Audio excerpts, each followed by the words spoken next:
Sometimes the most powerful promises are born from the deepest wounds, and sometimes a single discovery can change everything. For 3 long years, Clara Whitmore had been alone, alone in her small cabin, perched on the side of a mountain, with only the wind and the pines for company. She'd learned to read the seasons, to survive the cold, to live with the crushing weight of silence. Then she found a man dying in her barn, and not just any man. This was the mountain legend they called Grizzly. He was bleeding out from outlaw bullets, a crumpled wanted poster staining the hay beneath him. Clara was his only hope. For 3 solid weeks, she nursed him, prayed over him, fought the fever that tried to claim him. When he finally opened his eyes, he didn't thank her. He didn't ask where he was. He looked right through her, into a part of her soul she thought had died long ago, and he made a promise that shook the foundations of her lonely world. "I'll make you a mother before spring," he said. His voice was a rasp, but his words were iron. It was a promise that would change both their lives forever. But can two lonely souls really find love in the unforgiving wilderness? Or was she just inviting a monster into her home? Before we jump back in, tell us in the comments where you're tuning in from. And if this story touches you, make sure you're subscribed, because what comes next is something you won't want to miss. 3 years before that impossible promise, Clara Whitmore had arrived on this mountain with a wagon, 2 horses, and a heart shattered into 1,000 pieces. The cabin was a refuge, a place built by her husband Thomas for a future he would never see.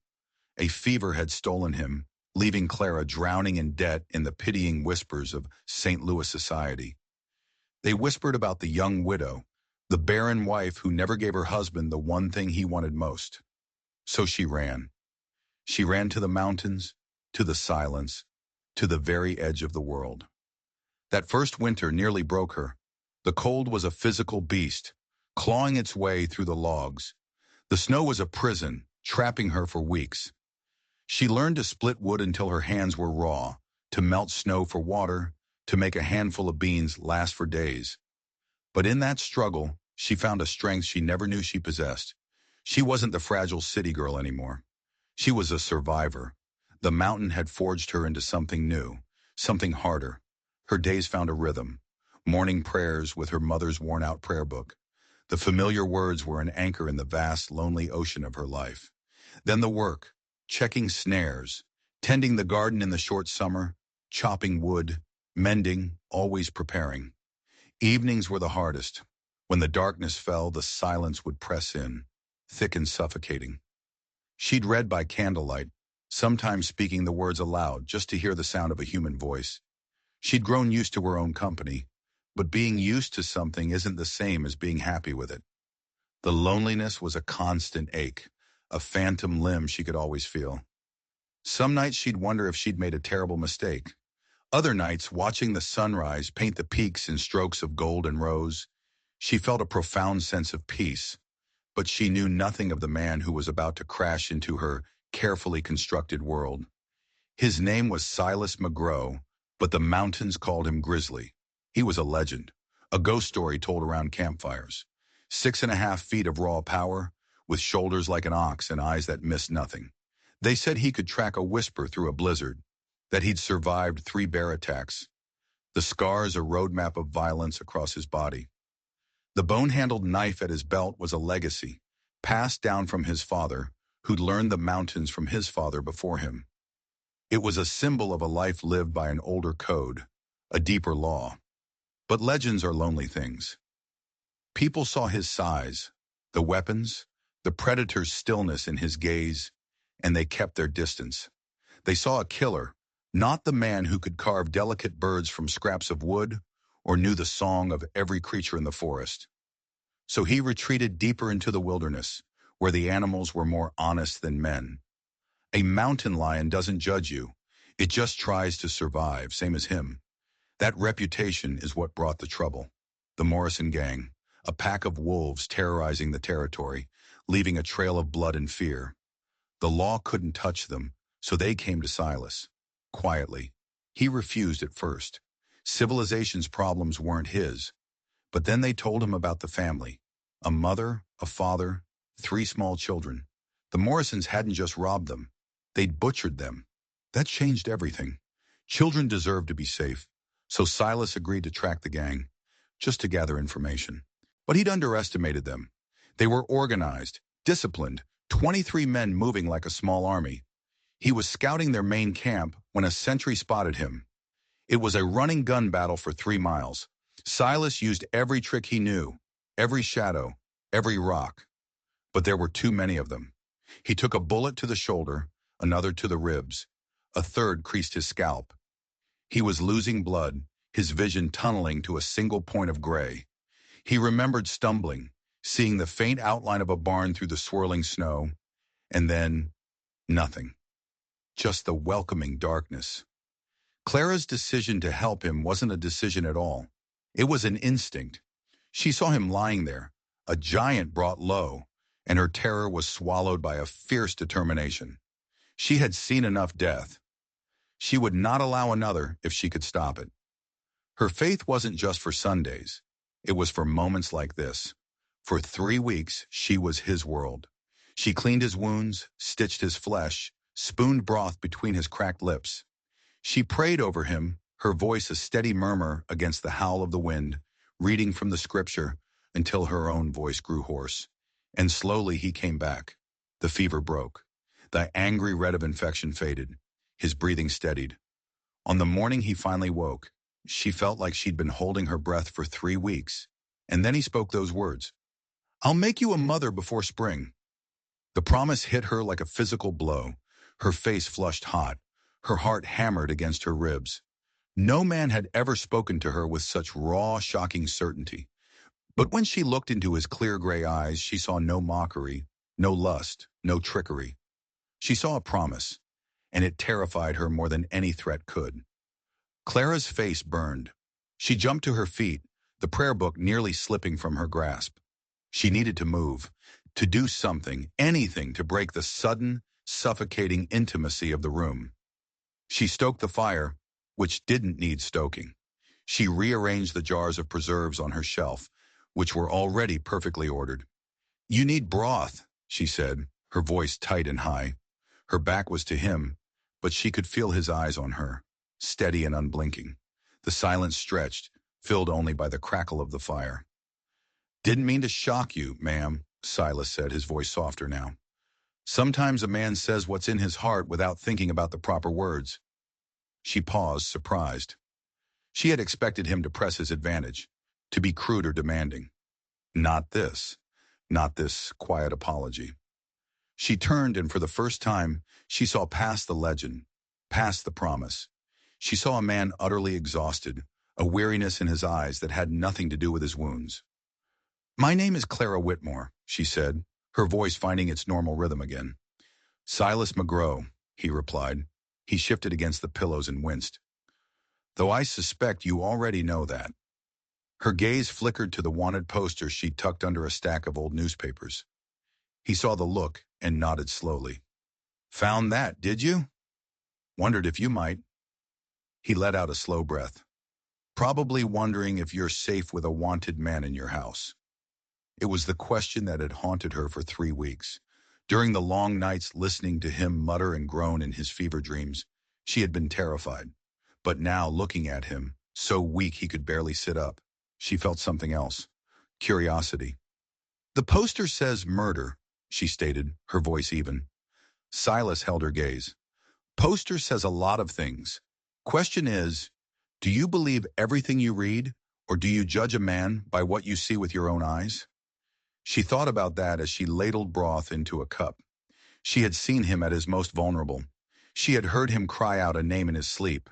"Sarah, get behind the trees." A voice filled not with rage but with desperate protective love. These were not the actions of a cold-blooded killer. "I see a man who was shot 3 times and left to die," she said, handing him the warm cup. "I see someone who fought hard to live." A small smile touched his lips, though it didn't reach his eyes. "And you see someone foolish enough to make promises he's got no right making." He took a sip of the broth, his large hands dwarfing the delicate china cup. "But I meant it, Clara Whitmore. Don't know why yet, but I meant it." Hearing her full name spoken in his deep voice sent a strange shiver down her spine. It sounded solid, real, not like a fragile bird, the way Thomas used to say it. In the days that followed, a strange, unspoken truce settled over the cabin. She was the nurse, and he was the patient. A careful distance was maintained. But in the quiet moments, something else began to grow. He watched her constantly, not in a menacing way, but with a quiet, intense curiosity. He noticed everything: the way she tucked a stray piece of hair behind her ear, the slight frown of concentration when she was sewing, the gentle way she spoke to her animals. He was a considerate patient. He apologized for the trouble, for disrupting her life. He moved with a surprising grace in her small, ordered space, always careful not to knock anything over. "You have gentle hands," he said one afternoon as she was changing the dressing on his shoulder. She focused on her work, her fingers deft and sure. "You learn to be gentle when you're the only one around to fix what's broken." "It's more than that," he insisted. "There's a kindness in you, something that wants to heal things." His words hit closer to home than he could possibly know. All her life she had wanted to nurture, to create, to bring life into the world, a desire that had turned to ash in her mouth after years of disappointment with Thomas. She found herself lingering longer after bringing him his meals, drawn into conversation. She learned about his childhood in the mountains, about his father who had taught him the ways of the wilderness. "He taught me how to read the weather in the cloud," Silas told her, his voice distant with memory. "How to track game, and how to recognize something worth protecting when you find it." His eyes met hers, and the meaning behind his words was unmistakable. The heat rose in her cheeks, but this time she didn't look away. That night, lying in her narrow cot across the room, she listened to the sound of his breathing. For 3 years, the only sound had been her own. Now there was another heartbeat in the cabin, another soul sharing her sanctuary. She thought about his promise. "I'll make you a mother before spring." It was insane. It was improper. It was impossible. And yet, a tiny, treacherous seed of hope began to sprout in the barren ground of her heart. What if it wasn't impossible? She had always assumed the failure to conceive was hers. The doctors in St. Louis had been kind but useless, offering platitudes instead of answers. Thomas's family had been less kind, their whispers of barren following her like a shadow.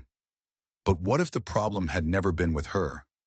The thought was a scandal, a betrayal of her dead husband's memory. But it took root in the dark, and it wouldn't let her go. This wild, dangerous man, this wanted murderer, had looked at her and seen not a barren widow, but a mother. And God help her. She wanted to believe him. By the second week, Silas was on his feet. He was still weak, his movements careful, but the restless energy of a man used to open spaces was returning. He started by splitting kindling, his swings precise and economical, despite the pull on his healing ribs. "You'll tear your stitches," Clara scolded, but there was no real heat in her voice. Seeing him up, contributing, felt right. It made the cabin feel less like a sick room and more like a home. "A man can't lie in bed while a woman does all the work," he grunted, stacking the wood neatly. "It ain't right." That afternoon, while she was kneading bread, he sat at the table, running his thumb over a small wooden spoon she had carved. "Good work," he said, his voice quiet. "Clean lines, good balance." "Necessity," she replied, not looking up from the dough. "Things break out here. You learn to make your own."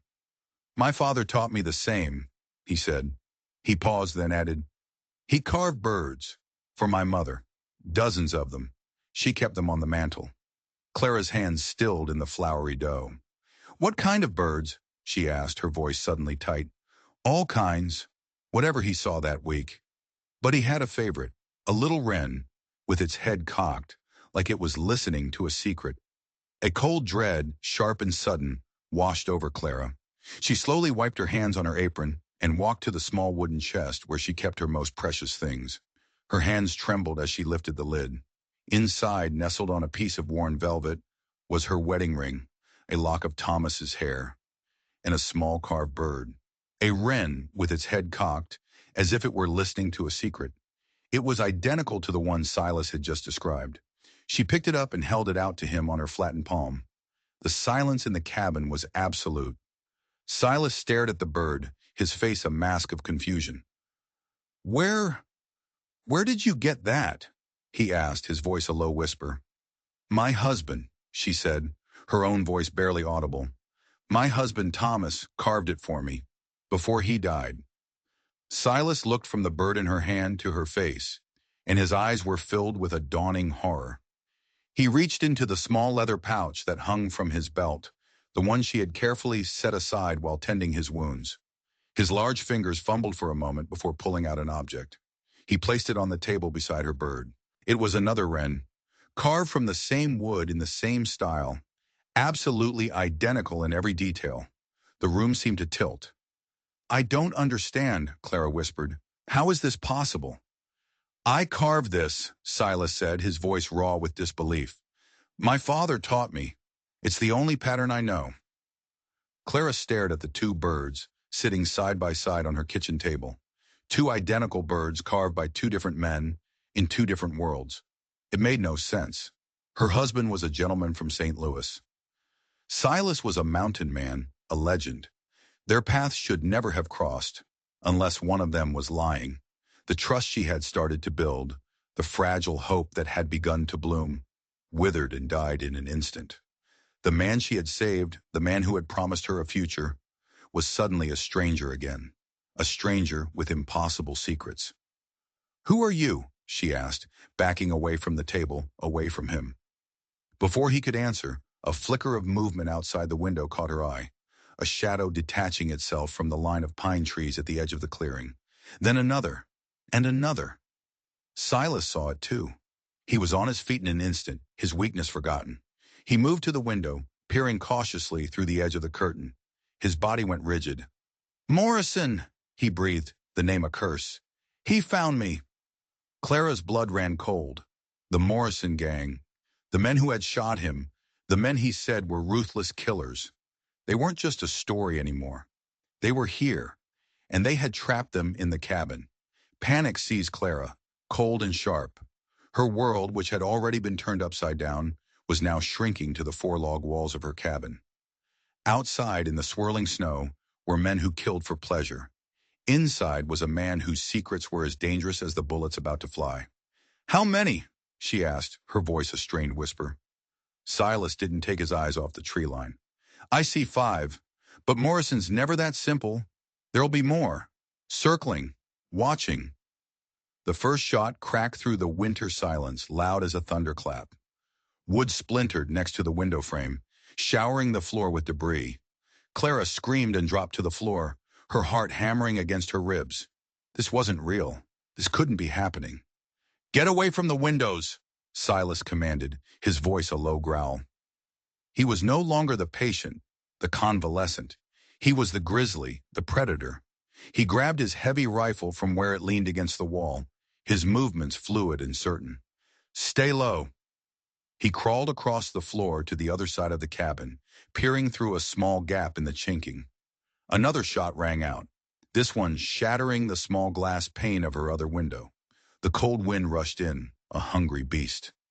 They're trying to pin us down, Silas said, his voice calm, focused. They want us trapped. He looked over at her, his gray eyes hard as flint. Do you have another weapon? Clara nodded, her mind struggling to keep up. Thomas's old shotgun, in the chest by the bed. Get it, and any shells you have. She scrambled across the floor, her body trembling. She pulled the heavy shotgun from the chest. It was cold and unfamiliar in her hands. Thomas had used it for hunting birds, not men. The shooting stopped as suddenly as it had started. The silence that followed was somehow more terrifying. What are they doing? Clara whispered, clutching the shotgun. Waiting, Silas said. They know we're in here. They know I'm wounded. They think they can wait us out.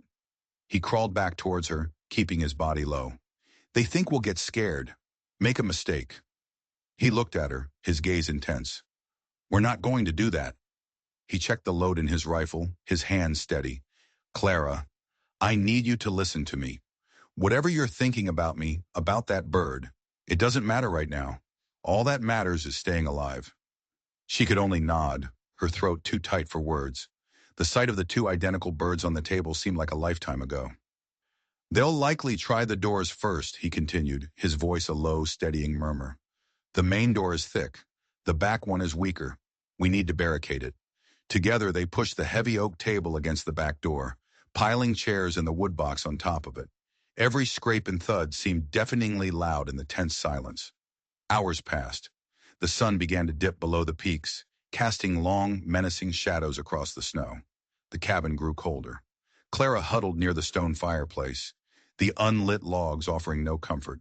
The fear was a living thing inside her, a cold knot in her stomach. Silas remained by the front window, motionless as a statue, his rifle resting on the sill. He was a part of the shadows, a figure of pure, deadly patience. "Why are they doing this?" Clara finally asked, her voice cracking. "Why don't they just rush the cabin?" Silas didn't look at her. "Because it's not me they want. Not dead anyway." He finally turned, his face grim in the fading light. "It's what I have." Before she could ask what he meant, a voice called out from the darkness. "McGrow, we know you're in there, and we know you've got a woman with you." The voice was rough, laced with a cruel amusement. It belonged to Jake Morrison. "Send her out, McGrow. Send her out, and we might let you live a little longer. We've got plenty of men out here. We can keep warm. Can you?" Clara's breath caught in her throat. They knew she was here. They were using her against him. "Don't listen to him," Silas said, his voice a low growl. "He's a snake." "I know you're hurt, McGrow," the voice taunted. "We tracked your blood all the way here. You can't last forever. Just give us what we came for, and we'll be on our way." Clara looked at Silas, her eyes wide with a question. "What does he want? What do you have?" Silas let out a long, heavy sigh. He looked exhausted, the weight of the world on his massive shoulders. He crawled over to where she was huddled, the rifle never leaving his grasp. "There are stories," he began, his voice barely above a whisper, "that are best left buried." He looked at the two wooden birds, still sitting on the floor where they'd been knocked from the table. "I think it's time you heard one." The temperature in the cabin had plummeted, but the cold Clara felt had nothing to do with the broken window. It was the chill of secrets, of a past that was about to come crashing down on them. "The name you heard me call in my fever dreams," Silas said, his gaze fixed on some distant, painful memory. "Sarah, that was my wife." Clara stared at him, her heart aching with a sudden, unexpected pang of sympathy. "She was with child," he continued, his voice thick with unshed tears. "We had a small homestead down in the Southern Valley. Life was good, simple." He closed his eyes as if replaying a memory. "The Morrison gang, they weren't always like this. They were just small-time rustlers back then. Jake Morrison and his brother, Caleb." A log shifted in the fireplace, sending a shower of sparks up the chimney. Outside, the wind howled. "They tried to run us off our land. I warned them off, but they came back. When I was out hunting," his voice broke. A single tear traced a path through the grime on his cheek. "They burned the cabin, everything. Sarah, she—" He couldn't finish the sentence. He didn't have to. "I found them 2 days later," he said, his voice now flat, devoid of all emotion. "Caleb was bragging about it in a saloon. I called him out. It was a fair fight. He drew first, but I was faster." He finally looked at Clara, his eyes blazing with a cold fire. "That's the murder on the poster. I killed the man who murdered my wife and my unborn child, and I've been hunting his brother, Jake, ever since." The story settled over Clara, heavy as a shroud. The wanted poster, the violence, it all snapped into focus. This wasn't a man who killed for money. This was a man hollowed out by grief, fueled by a righteous vengeance. She understood that kind of grief. She knew what it was to have your future stolen from you in an instant. "And the bird?" she whispered, her gaze falling on the two identical carvings. Silas picked one up, his large fingers surprisingly gentle. "My father was a trapper. He spent a winter in St. Louis selling his furs. A long time ago. He was a lonely man. He met a furniture maker there, a man who loved to carve. They became friends. They shared patterns, techniques. My father taught him how to carve this wren, said it was a symbol of home, of loyalty.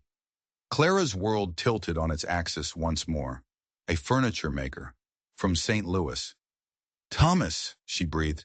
My husband's family. They were furniture makers. It wasn't a lie. It wasn't a trick. It was a connection. A strange, impossible thread connecting her gentle, civilized husband to this wild, vengeful mountain man. Two men, linked by a simple carving, by a friendship struck a generation ago.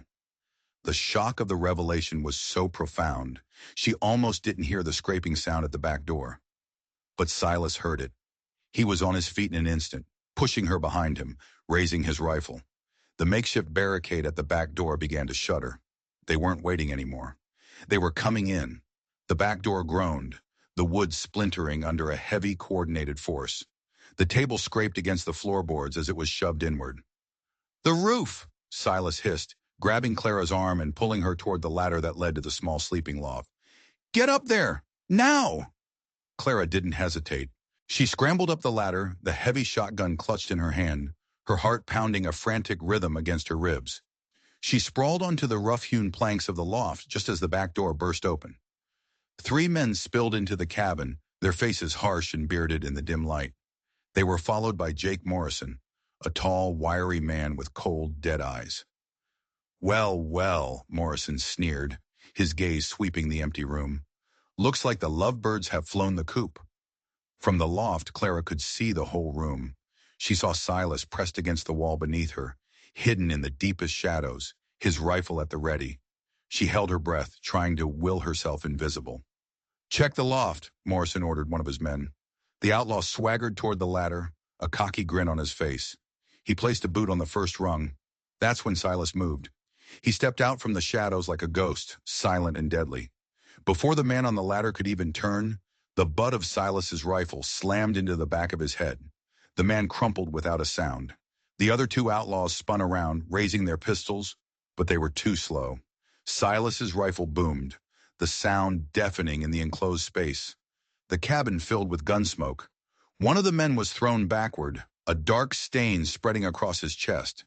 The third man fired wildly, his bullet thudding into the ceiling joist just inches from Clara's head.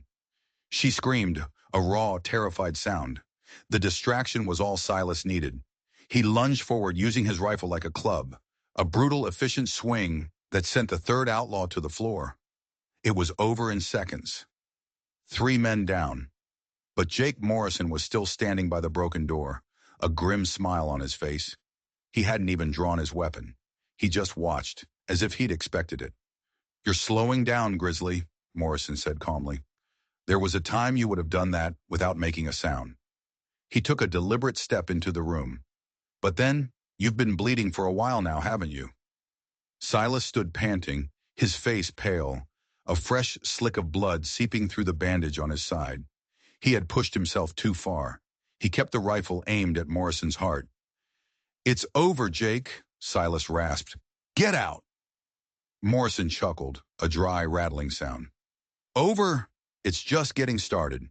He finally drew his pistol, but he didn't aim it at Silas. He aimed it straight up, at the loft, at Clara. "You see, I finally figured it out. I don't need to fight you. I just need the right leverage." Silas's face went white. He took a half step forward. "Leave her out of this. She's been out of it for far too long." A new voice shrieked from the doorway. A figure stepped out from behind Morrison. It was a woman. Her face was gaunt and pale, framed by a mess of tangled dark hair. But it was her eyes that held Clara captive. They were filled with a wild, burning hatred. "Sarah?" Silas whispered, his voice filled with a disbelief so profound it was heartbreaking. The woman who was supposed to be dead, the woman he had been avenging for years, let out a high, unhinged laugh. "You left me, Silas!" she screamed, her voice cracking. "You left me in the fire to die." The rifle in Silas's hands wavered. His entire world, his entire purpose for the last 5 years, was crumbling around him. Sarah wasn't dead, and she was with the man who had supposedly killed her. The world stopped. Clara stared down from the loft, her mind refusing to process what her eyes were seeing. Sarah, the ghost that had haunted Silas's every waking moment, the catalyst for his years of vengeance. She was alive, and she was standing with his mortal enemy. Silas looked like he'd been struck by lightning. The rifle sagged in his hands. All the strength, all the righteous fury drained out of him, leaving behind a hollow, shattered man. "Sarah, how?" he stammered. "I saw the cabin, the fire." "You saw what Jake wanted you to see," she shrieked, her face contorted with a venomous rage. "You were always so obsessed with your land, your father's legacy. You never saw me, not really." Jake Morrison watched the scene with a smug, satisfied smirk. He was enjoying this, twisting the knife he'd plunged into Silas's soul years ago. "She was tired of living in a shack, McGraw," Morrison drawled. "Tired of a husband who cared more for dirt and trees than he did for her. She wanted more. I offered it to her." The pieces of the puzzle clicked into place in Clara's mind, forming a picture of betrayal so monstrous it was hard to comprehend. There was no murder. There was no revenge. It had all been a lie, a carefully constructed trap to fuel Silas's rage, to keep him hunting the Morrisons, to keep him distracted. But distracted from what? "It was you, wasn't it?" Silas said, his voice a dead whisper. He looked at Sarah, but he was speaking to Morrison. "You convinced her to help you set the fire, to fake her own death." "She didn't need much convincing," Morrison said with a shrug. "As for the baby, well, that was an unfortunate complication. Messy." A guttural roar of pure anguish erupted from Silas's throat. He raised the rifle, his hands no longer shaking, his eyes filled with a black, murderous rage. But he never got the chance to fire. Sarah pulled a small pistol from the folds of her skirt and fired first. The shot was deafening. Silas cried out, stumbling backward, clutching his leg where the bullet had hit. He collapsed to the floor, his rifle clattering away from him. "No!" Clara screamed, a useless cry from her hiding place. Morrison laughed. "Excellent work, my dear." He walked over to the fallen Silas and kicked the rifle further away. He then knelt, grabbing a handful of Silas's hair and yanking his head back. "Now," Morrison said, his voice dropping to a low, menacing hiss, "let's talk about what I really came for. Your father was a clever man, McGraw. So was mine. Partners, once upon a time. Before a little disagreement about shares, he pulled out his own knife. They found something in these mountains, something worth more than all the fur in the territory, and they split the map. My old man was smart enough to have his half tattooed on my brother's back." He pressed the tip of the knife to Silas's cheek. "You took that half from me when you killed Caleb, but you didn't know you had the other half, did you? Your father was even more clever. He put it right where no one would ever think to look." With a swift movement, Morrison sliced open the back of Silas's buckskin shirt. There, across Silas's broad back, revealed amidst the old scars from claws and knives, was an intricate tattoo. Lines and symbols faded with time but still legible. A map. "It leads to the lost Spanish mine," Sarah said, her voice filled with a greedy excitement. "Gold, Silas, more than you could ever dream of." So this was the truth. It wasn't about land or revenge or even hatred. It was about greed. All the death, all the pain, all the lies, for a map to a gold mine.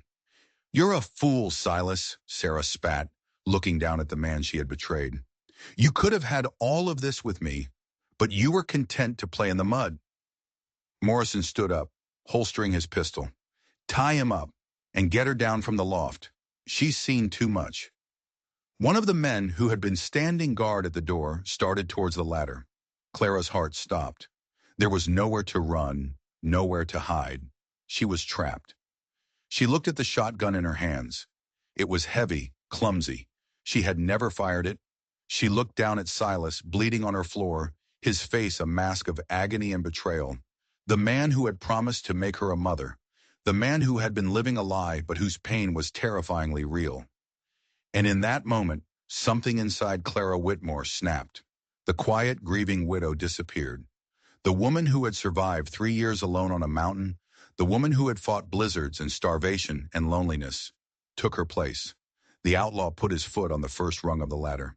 "Get away from him," Clara said. Her voice was quiet, but it cut through the room with the sharpness of broken glass. The man paused, looking up at her, a look of amused contempt on his face.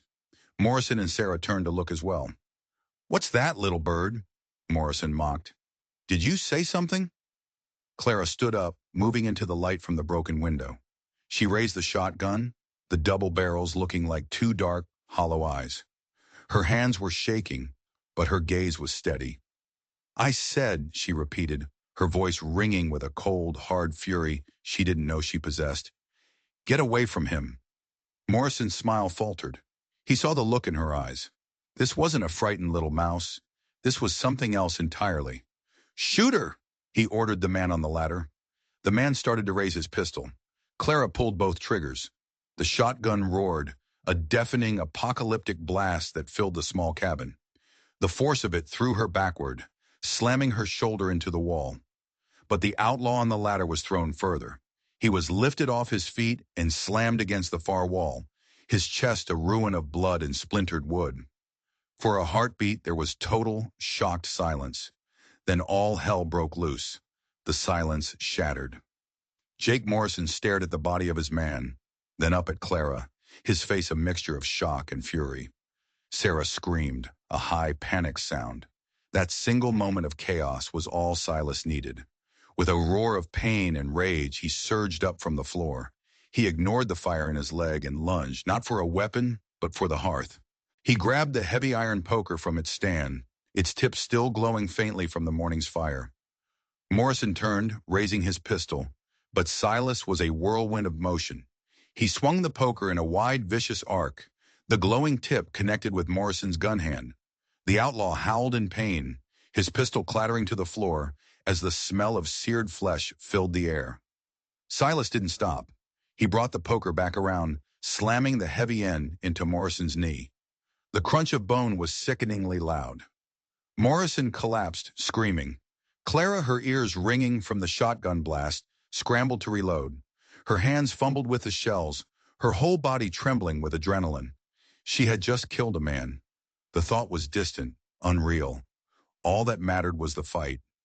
Sarah, seeing her opportunity, dove for Morrison's dropped pistol.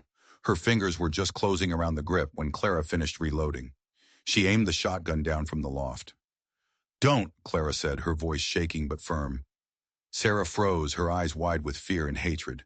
She looked from the shotgun barrels to Silas, who was now standing over her partner, the poker held like a scepter of judgment.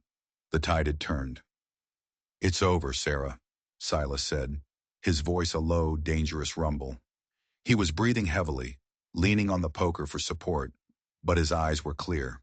The shock of betrayal had been burned away, replaced by a cold, final clarity. "All the lies, all the running, it ends here."